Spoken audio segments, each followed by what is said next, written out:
En este vídeo vamos a hablar de la rentabilidad económica y financiera de la empresa.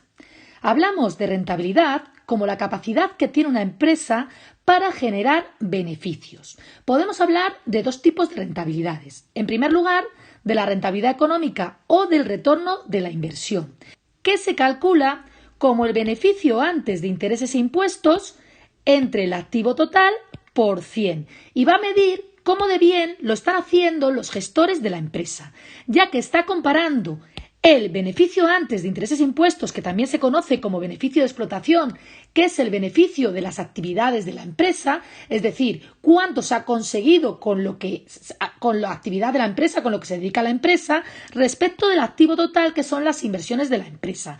Es decir, que no tiene en cuenta cómo se está financiando la empresa, sino que tiene en cuenta con qué recursos cuenta la empresa para poder funcionar. Y con esos recursos e inversiones que cuenta la empresa, ¿qué beneficio de explotación está obteniendo? Por lo tanto, es la capacidad de generar beneficio de las inversiones y será mejor cuanto mayor sea.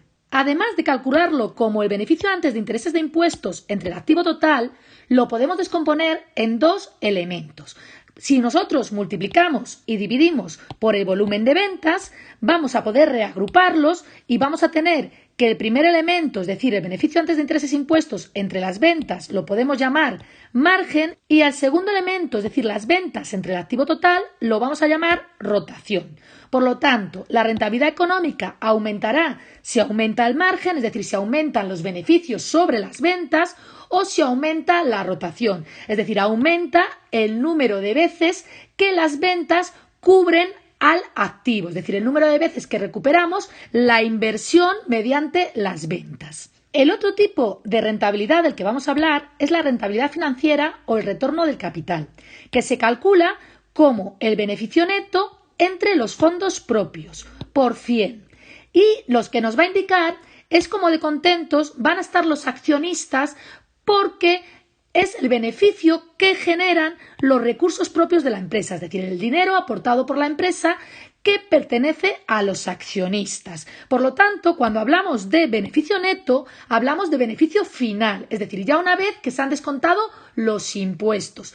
Y también habiendo tenido en cuenta el resultado financiero, es decir, si solamente hay endeudamiento y no hay inversiones financieras, habiendo descontado los intereses.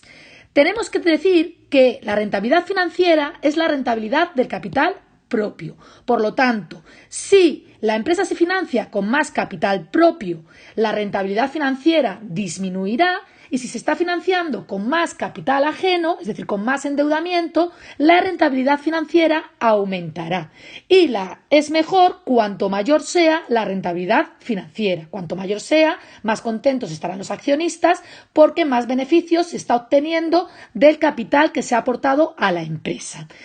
Vamos a ver cómo se descompone también la rentabilidad financiera en tres elementos. Partimos de la fórmula beneficio neto entre fondos propios y en este caso lo vamos a multiplicar y dividir por las ventas y por el activo, es decir, por el volumen de ventas y por el total del activo. Y lo vamos a agrupar teniendo tres elementos. En primer lugar, vamos a hablar del margen. En segundo lugar, vamos a hablar de la rotación y en tercer lugar, vamos a hablar del apalancamiento.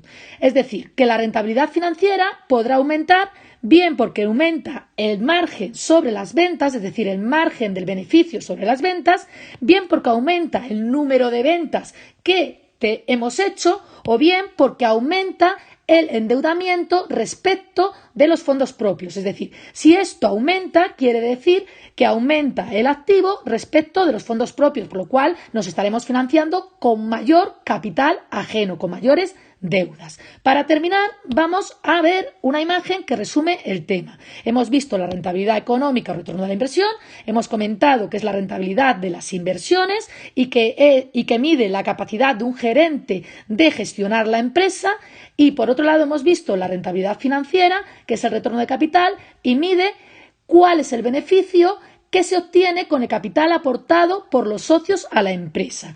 Y hemos visto que la rentabilidad económica se puede descomponer en el margen y la rotación, y la rentabilidad financiera en margen, rotación y apalancamiento.